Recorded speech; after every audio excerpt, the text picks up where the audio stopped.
In 1782, a local man named John Lucas forced open a royal coffin. He cut through the wax cloth wrapped tightly around the body. The seal split. Air rushed inside. For more than 200 years, the coffin had been closed. Inside, the queen had barely decayed. Her skin was still pale, still damp, her face almost recognizable. To prove what he had found, he took a tooth, a lock of hair, a piece of the dress she'd been buried in. People came to see her.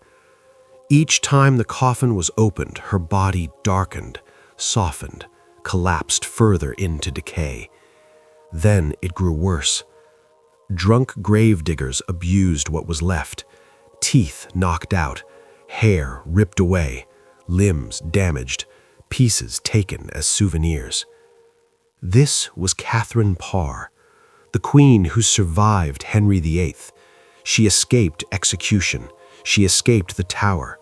She outlived the most dangerous man in England. But she could not survive what was done to her after death. And she wasn't the only wife of Henry VIII whose grave was violated. In part 1, we opened the graves of Tudor kings and queens. This time, we're stepping into something darker, the 6 wives. But before we get to the wife who survived him, let's start with the one he actually chose to be buried beside. The favored wife, Jane Seymour. Jane Seymour never knew she was dying.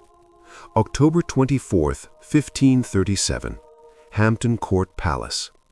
12 days after giving birth to the son Henry VIII had desperately wanted for years, Jane developed a fever. The royal physicians tried everything: bloodletting, herbs, prayer. Nothing worked. By October 24th, she was gone. Henry was devastated. Of all his wives, Jane was the one he truly mourned. She'd given him Edward, his heir. She'd been gentle, obedient, everything he wanted, and she died doing her duty. He gave her a funeral fit for a queen. The procession stretched for miles. Mourners wore black.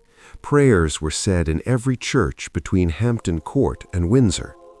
Jane's heart was removed during embalming and buried separately in the chapel at Hampton Court, a mark of her importance.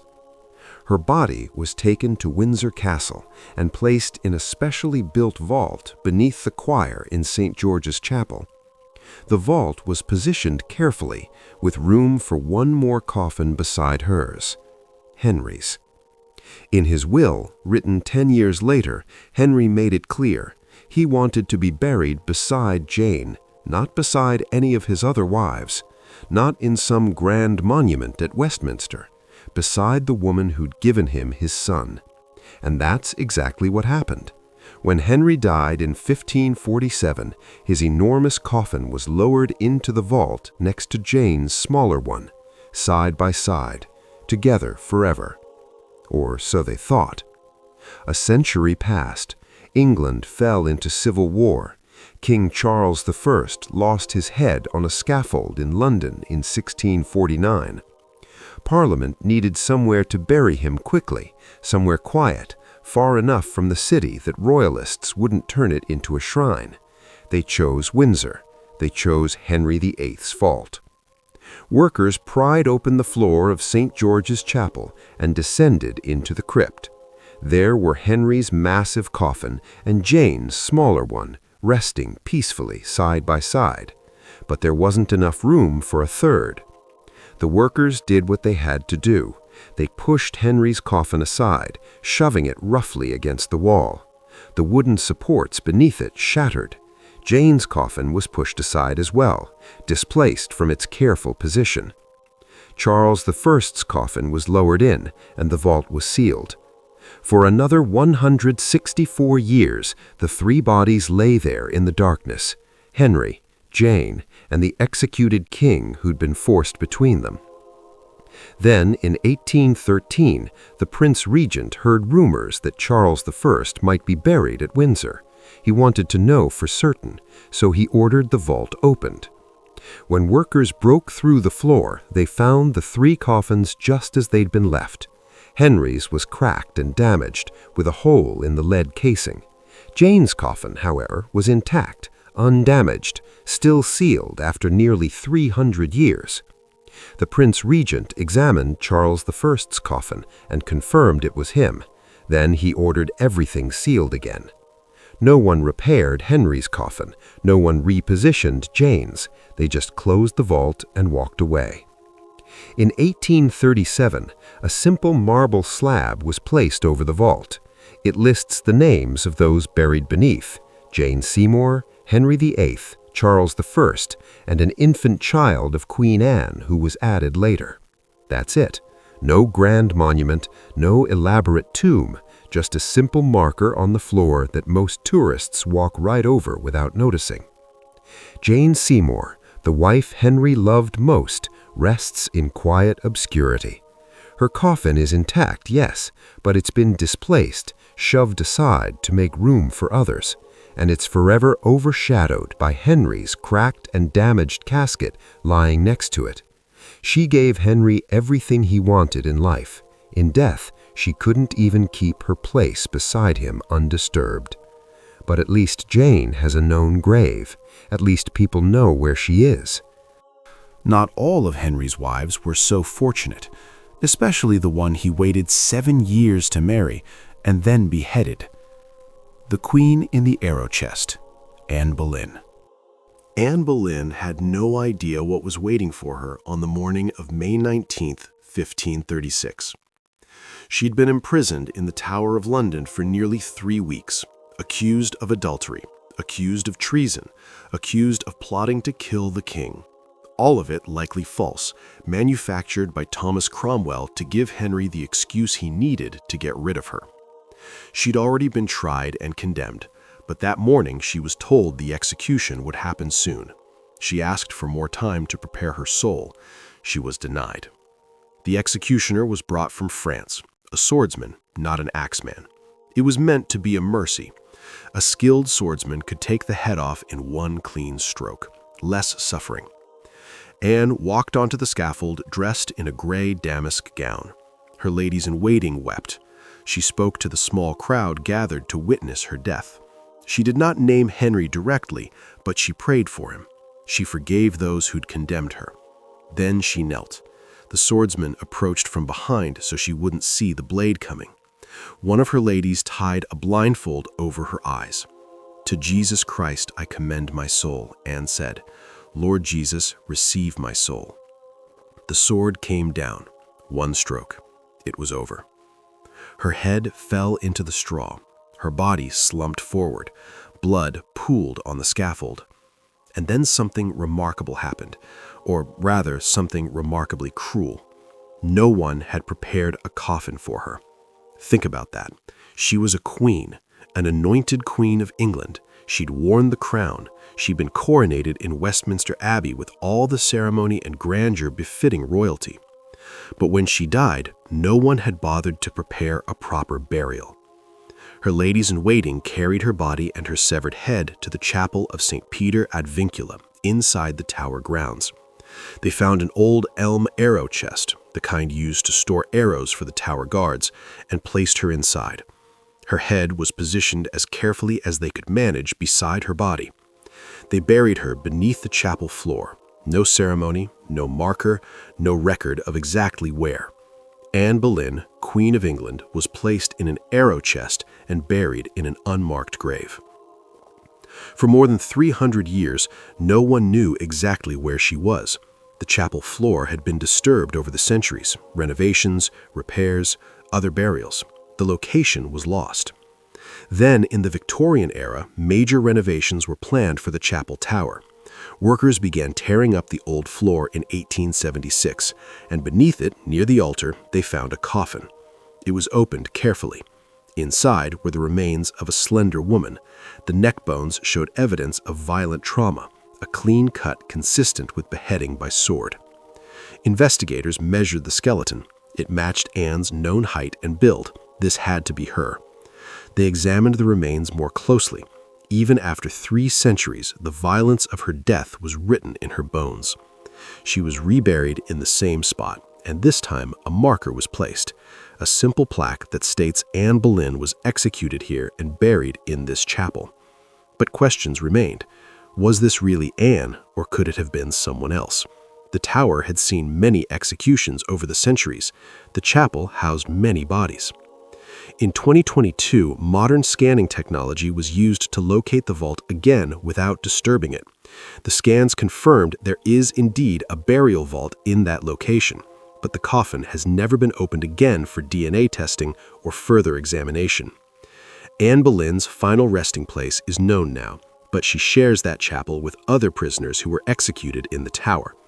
There's no grand tomb, no monument to her life, or her daughter Elizabeth, who would become England's greatest queen. Just a plaque on the floor of a chapel most tourists never visit. And she's not alone in that chapel. Another of Henry's wives lies there too, a wife whose exact grave location is still unknown. If you haven't watched part 1 of this video yet, I'd recommend starting there. And if you're enjoying this series, please like this video and share it with other history lovers. It really helps the channel grow. The teenager they can't find, Catherine Howard. Catherine Howard was probably 19 years old when they cut off her head. Probably. No one knows for certain. Records of her birth were never kept carefully because no one imagined the girl from a minor branch of the Howard family would ever matter. But she caught Henry's eye when she was a teenager serving in the household. He was 49, overweight, diseased. His leg oozed pus from an old jousting injury, but he was the king. They married in July 1540. By February 1542, she was dead. The charges against her were adultery and treason. She'd allegedly been intimate with men before her marriage to Henry and possibly after. Some of it was true. She'd been a teenager in a household where sexual exploitation was common. But whether she'd committed treason after becoming queen is far less certain. It didn't matter. Henry wanted her gone. And what Henry wanted, Henry got. On the morning of February 13, 1542, Catherine was brought to the scaffold inside the Tower of London, the same place Anne Boleyn had died 6 years earlier. She was terrified. The night before, she'd asked for the chopping block to be brought to her cell so she could practice laying her head on it. She wanted to die with dignity, not in panic. The executioner was an axeman this time, not a swordsman. It took one blow to sever her head. Her body and head were carried to the chapel of St. Peter ad Vincula, the same chapel where Anne Boleyn had been buried. They were placed in a coffin, though, again, no elaborate preparations were made. No ceremony, no proper burial for a queen. But here's where things get murky. No one recorded exactly where Catherine Howard was buried. Records from the time mention she was placed near Anne Boleyn's grave. But where precisely? The chapel floor has been disturbed countless times over the centuries. The English Civil War brought chaos to royal sites across England. Puritans attacked symbols of the monarchy. Renovations happened, repairs were made. The floor was torn up and relaid more than once. When the Victorian investigators opened the chapel floor in 1876 and found Anne Boleyn's coffin, they searched for Catherine Howard's as well. They never found it. Some records suggest she might be on the opposite side of the altar from Anne. Others claim she's nearby, but in an unmarked spot. Still others wonder if her remains were accidentally disturbed and moved during one of the many renovations. To this day, Catherine Howard's exact resting place is uncertain. There's a plaque in the chapel that lists her name among those buried there, but unlike Anne, whose vault has been located, Catherine's grave has never been definitively identified. She's there somewhere, beneath the floor of that small chapel in the Tower of London. But where exactly? No one knows. The youngest of Henry's wives, a teenager accused of crimes that may or may not have been treason, was denied even the dignity of a known grave. Her life was controlled entirely by others, and in death she disappeared completely, lost beneath centuries of stone and silence. But losing track of a grave was one thing. What happened to another of Henry's wives was far worse. The Queen buried like an afterthought.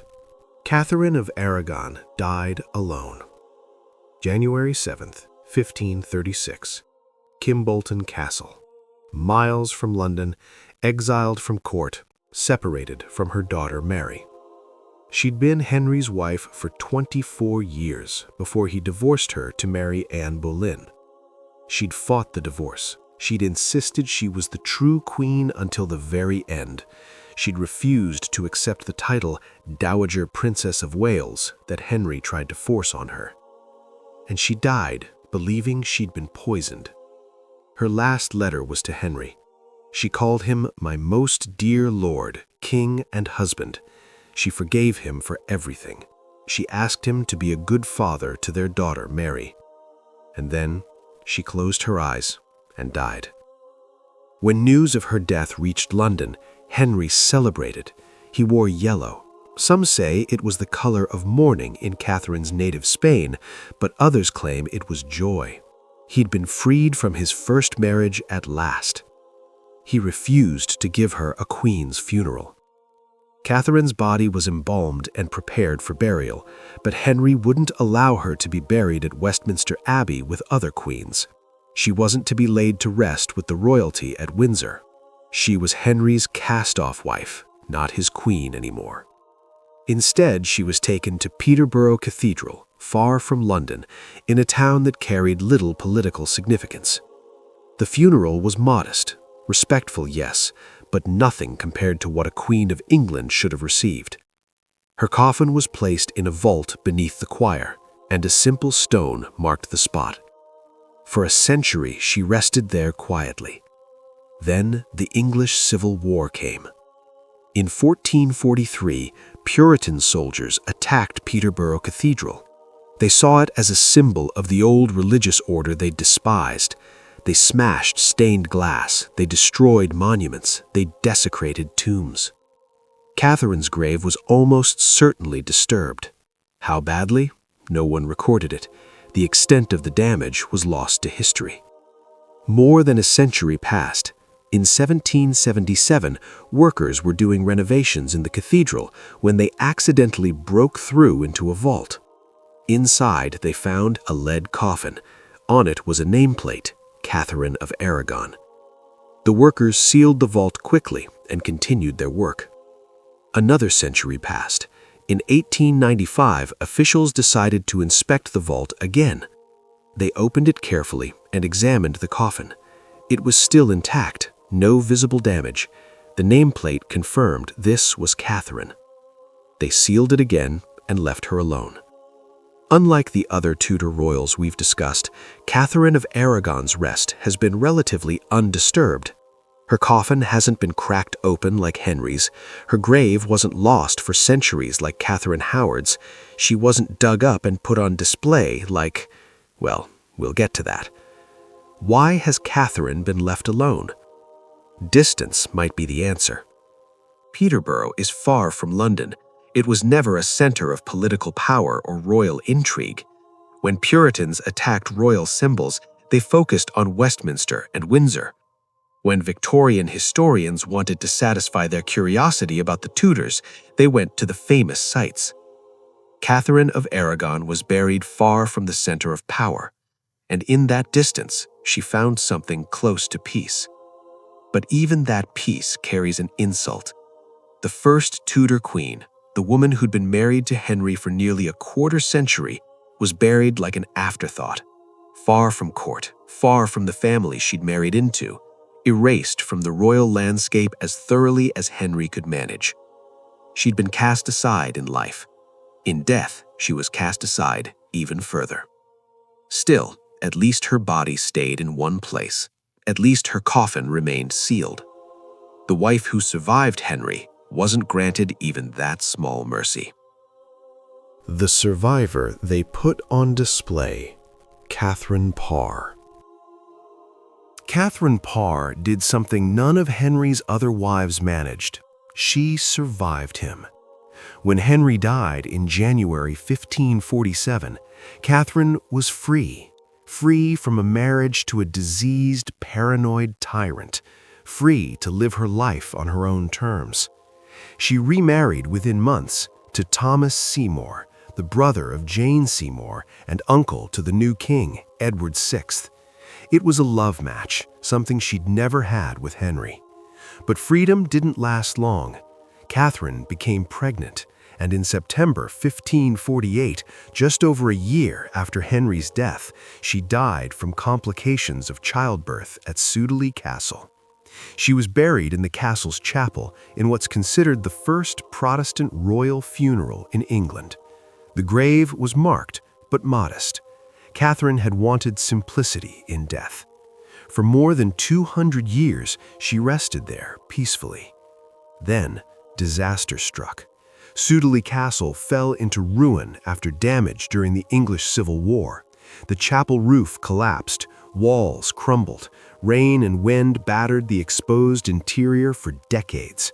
Catherine's grave was left open to the elements for years. In 1782, workmen clearing rubble from the ruined chapel made a discovery. They found a lead coffin buried beneath the debris. They opened it.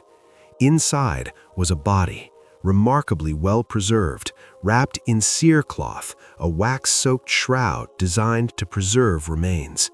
After 234 years underground, the body was still recognizably human. The workers were astonished. Word spread, and then something unthinkable happened. People were allowed to view the body. Tourists, curiosity seekers, anyone who wanted to see the perfectly preserved corpse of a Tudor queen. And they didn't just look, they took souvenirs. Hair was cut from the corpse's head. Pieces of the cerecloth were torn off and pocketed. Some accounts claim that body parts were stolen, fingers, possibly more. The coffin was left partially open for years. Catherine Parr's remains became a tourist attraction, displayed like a curiosity in a traveling show. It wasn't until 1817, 35 years after the coffin was opened, that someone finally resealed it and reburied it properly in the restored chapel. But the damage was done. Catherine's body had been violated. Pieces of her had been taken and scattered to who knows where. In 2010, archaeologists received permission to exhume Catherine one more time for a proper study. They confirmed the remains were hers. They found evidence of trauma from childbirth, the complications that had killed her. And then they reburied her with a proper ceremony, treating her with the dignity she should have received in the first place. Catherine Parr survived Henry VIII. She outlived the tyrant who'd executed 2 wives before her. She found love and happiness in her final year. But in death, she suffered more than any of his other wives. Her grave was left open to the sky. Her body was put on display. She was robbed and violated by people who saw her as nothing more than a historical curiosity. The woman who survived the most dangerous man in England couldn't escape violation after death. The Tudors live forever in history books. Henry VIII and his 6 wives. The drama, the intrigue, the executions and marriages that changed England forever. We remember them, we study them, we make films and television shows about them. But their bones tell a different story. Henry VIII lies in a cracked coffin with his remains possibly still exposed. Jane Seymour rests beside him, displaced and overshadowed. Anne Boleyn is in an unmarked spot in the tower. Catherine Howard has vanished beneath the chapel floor. Catherine of Aragon was buried far from court like an afterthought. And Catherine Parr, the woman who survived the most dangerous man in England, was dug up, put on display, and robbed piece by piece for 35 years. And some of it we will never fully know. What happened to Catherine of Aragon's grave during the Puritan attacks? Was it truly undisturbed, or did something happen that was never recorded? How much of Catherine Parr's body was stolen during those 35 years when her coffin lay open? Where did those pieces end up? And what's really inside Henry VIII's coffin at Windsor? Is the crack in the lead still there? Are his bones still exposed to the air? Modern technology could answer some of these questions. Ground-penetrating radar, DNA testing, careful archaeological investigation. But it won't happen. Royal graves are protected by law and tradition. Westminster Abbey refuses requests to open Tudor vaults. Windsor Castle has the same policy. The Tower of London won't allow invasive investigation of the chapel. Perhaps that's the greatest irony of the Tudor dynasty. They obsessed over legacy, over monuments, over controlling how the world would remember them. And they got their wish. We remember them. Their stories endure 500 years later. But their bodies, the physical remains they worked so hard to preserve and display with dignity, were treated with shocking carelessness. The Tudors changed England, but England changed them right back, into dust, into bones, into mysteries that may never be solved. The most powerful dynasty in English history couldn't escape the ultimate powerlessness of death. Let me ask you this. Should the dead be left in peace, or does historians have the right to open their graves? I'd love to know your thoughts in the comments. And if you enjoyed this deep dive into Tudor history, you might want to explore what happened when other famous historical figures' graves were opened. The discoveries were just as shocking. Check out that video next. Thanks for watching, and I'll see you there.